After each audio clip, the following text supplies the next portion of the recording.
नमस्कार मंडळी, डांगण हुल्या यूट्यूब चॅनलच्या आजच्या एका नवीन व्हिडिओमध्ये आपलं आदिम स्वागत। मंडळी, तुम्ही जर आपल्या चॅनलवर नवीन असाल तर आपल्या चॅनलला सबस्क्राईब करून घ्या आणि बाजूची बेल आयकॉन दाबायला विसरू नका। तर आता जे आहे ना, आपण ह्या मुळा नदी आहे, ही मुळा नदीचा केटीवेर आहे आणि ह्या नदीमध्ये आम्ही उभा आहे। तर ही नदी शेलद पैठण इथून वाहते। तर माझ्याबरोबर आहे मित्र विलास ढगळे। तर विलास ढगळे जरा म्हणजे पाणी भरपूर आहे म्हणतो, जरा हातपाय धुवून घ्यावा। तर त्याचं झालं हातपाय धुवायचं काम आणि मी बनवतोय व्हिडिओ। तर इथं बघा, ह्या नदीमध्ये आता हे सगळं पाणी सोडलंय, सगळे या केटीवेरचे डापे काढून ठेवलेत।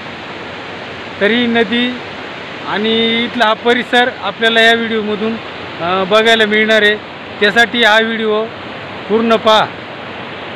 तर आपल्याला दिसतंय हे भलं मोठं लांब केटीवेर आणि हे नदीतून वाहणारं पाणी।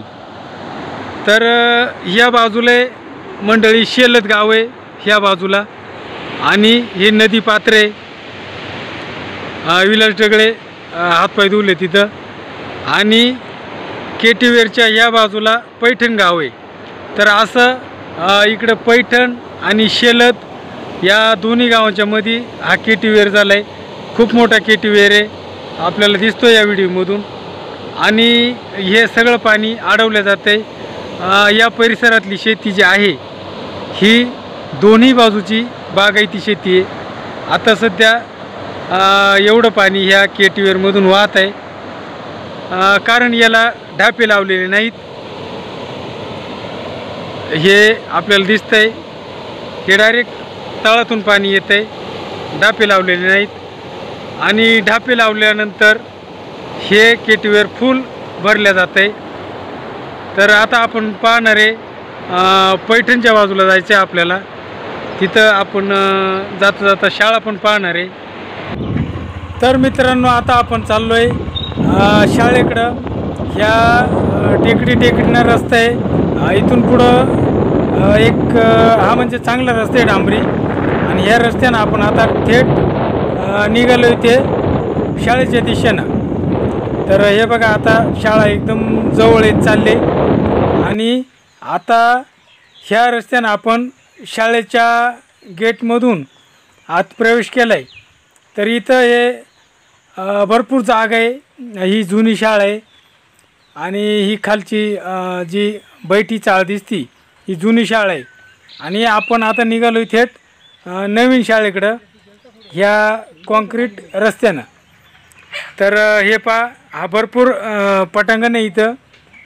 इथं काही पालक आपल्या मुलांना भेटायला शाळेवर आलेत, आणि इथून वर मुलींची शाळा आहे ही। इथं सगळ्या मुलीचं आहे, 1ली ते 12वीपर्यंत।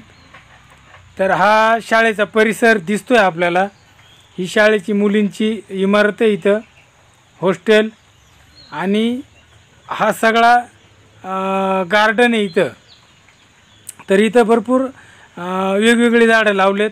तर हे झाडं लावण्याऐवजी इथं जर फळझाडं असते, आंब्यासारखे, चिक्कू, सीताफळ, काजू, नारळ, असे वेगवेगळे फळं जर असते ना, तर अजून इथं चांगला वाटला असता आणि मुलांचा मन रमला असता। आता इथं जे आपल्याला दिसतंय हे एक काहीतरी इथं त्यांनी पाण्यामध्ये लावलेलं म्हणजे वनस्पती ही, तर काय आपल्याला ओळखू येत नाही, धड कमळही नाही आणि वेगळीच आहे। तर ही वनस्पती जर तुम्हाला नाव माहीत असेल तर जरूर कळवा। आणि आता हा परिसर, तर आपण आता ही जिथं 1 ते 12 म्हणजे जे मुलांचे शिक्षण वर्ग भरतात, तर ही बिल्डिंग आहे इथं 1ली ते 12वी। हे पहा, इथं नावही दिसतंय आपल्याला। तर ही पैठणची शाळा आहे, पैठण म्हणजे अकोला तालुक्यातलं पैठण आहे हे। तर हा शाळेचा परिसर, तर हा व्हिडिओ तुम्हाला कसा वाटला हे मला जरूर कळवा मंडळी. नमस्कार.